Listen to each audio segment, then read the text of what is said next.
Chapter 23. Elizabeth was sitting with her mother and sisters, reflecting on what she had heard and doubting whether she was authorized to mention it when Sir William Lucas himself appeared, sent by his daughter to announce her engagement to the family. With many compliments to them and much self-gratulation on the prospect of a connection between the houses, he unfolded the matter to an audience not merely wondering but incredulous. For Miss Bennet, with more perseverance and politeness, protested he must be entirely mistaken, and Lydia, always unguarded and often uncivil, boisterously exclaimed, "Good Lord! Sir William, how can you tell such a story? Do you not know that Mr. Collins wants to marry Lizzie?" Nothing less than the complaisance of a courtier could have borne without anger such treatment. But Sir William's good breeding carried him through it all, and though he begged leave to be positive as to the truth of his information, he listened to all their impertinence with the most forbearing courtesy. Elizabeth, feeling it incumbent on her to relieve him from so unpleasant a situation, now put herself forward to confirm his account, by mentioning her prior knowledge of it from Charlotte herself, and endeavored to put a stop to the exclamations of her mother and sisters. By the earnestness of her congratulations to Sir William, in which she was readily joined by Jane, and by making a variety of remarks on the happiness that might be expected from the match, the excellent character of Mr. Collins, and the convenient distance of Hunsford from London, Miss Bennet was, in fact, too much overpowered to say a great deal why Sir William remained. But no sooner had he left than her feelings found a rapid vent. In the first place, she persisted in disbelieving the whole of the matter. Secondly, she was very sure that Mr. Collins had been taken in. Thirdly, she trusted that they would never be happy together. And fourthly, that the match might be broken off. Two interferences, however, were plainly deduced from the whole. One, that Elizabeth was the real cause of all the mischief, and the other, that she herself had been barbarously used by them all. And on these 2 points she principally dwelt during the rest of the day. Nothing could console and nothing appease her, nor did that day wear out her resentment. A week elapsed before she could see Elizabeth without scolding her.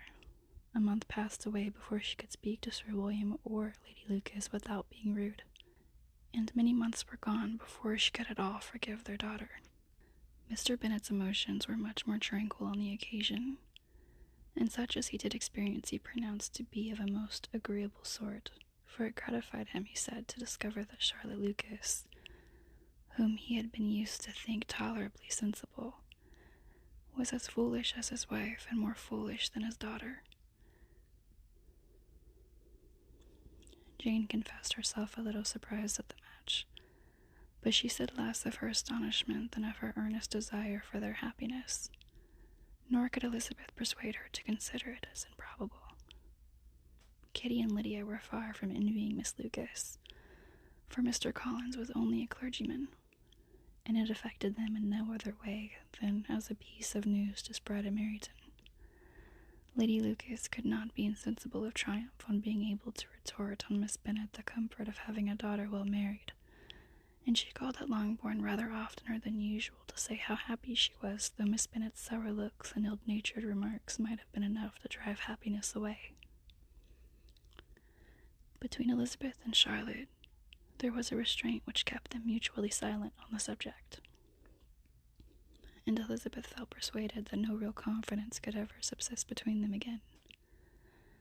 Her disappointment in Charlotte made her turn with fonder regard to her sister, of whose rectitude and delicacy she was sure her opinion could never be shaken, and for whose happiness she grew daily more anxious. As Bingley had now been gone a week, and nothing was heard of his return, Jane had sent Caroline an early answer to her letter, and was counting the days till she might reasonably hope to hear again. The promised letter of thanks from Mr. Collins arrived on Tuesday, addressed to their father, and written with all the solemnity of gratitude which a 12-month's abode in the family might have prompted. After discharging his conscience on that head, he proceeded to inform them with many rapturous expressions of his happiness in having obtained the affection of their amiable neighbor Miss Lucas, and then explained that it was merely with the view of enjoying her society that he had been so ready to close with their kind wish of seeing him again at Longbourn, whither he hoped to be able to return on Monday fortnight for Lady Catherine, he added, so heartily approved his marriage, that she wished it to take place as soon as possible, which he trusted would be an unanswerable argument with his amiable Charlotte to name an early day for making him the happiest of men. Mr. Collins' return into Hertfordshire was no longer a matter of pleasure to Miss Bennet. On the contrary, she was as much disposed to complain of it as her husband. It was very strange that he should come to Longbourn instead of to Lucas Lodge. It was also very inconvenient and exceedingly troublesome. She hated having visitors in the house while her health was so indifferent, and lovers were, of all people, the most disagreeable. Such were the gentle murmurs of Miss Bennet, and they gave way only to the greater distress of Mr. Bingley's continued absence. Neither Jane nor Elizabeth were comfortable on this subject. Day after day passed away without bringing any other tidings of him than the report which shortly prevailed in Meryton of his coming no more to Netherfield the whole winter, a report which highly incensed Miss Bennet, and which she never failed to contradict as a most scandalous falsehood. Even Elizabeth began to fear, not that Bingley was indifferent, but that his sisters would be successful in keeping him away. Unwilling as she was to admit an idea so destructive to Jane's happiness and so dishonorable to the stability of her lover, she could not prevent its frequently recurring.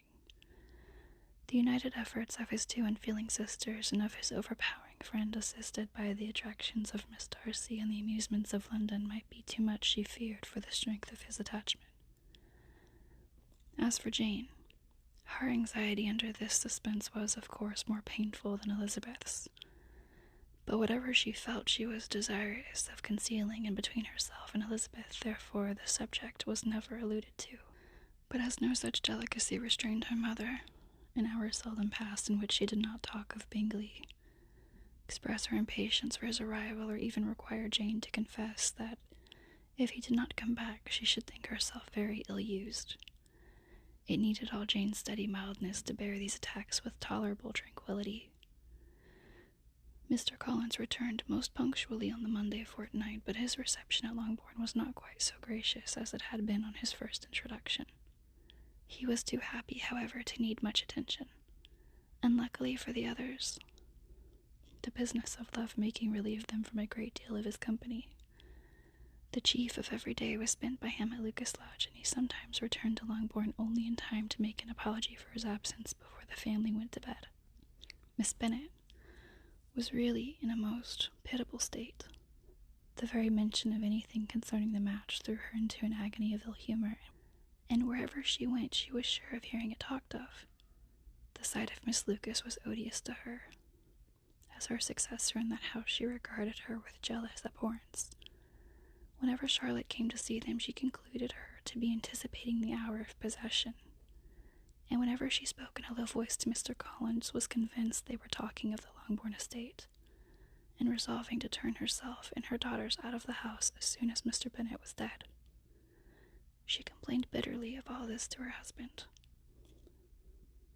"Indeed, Mr. Bennet," said she, "it is very hard to think that Charlotte Lucas should ever be mistress of this house, that I should be forced to make way for her, and live to see her take my place in it.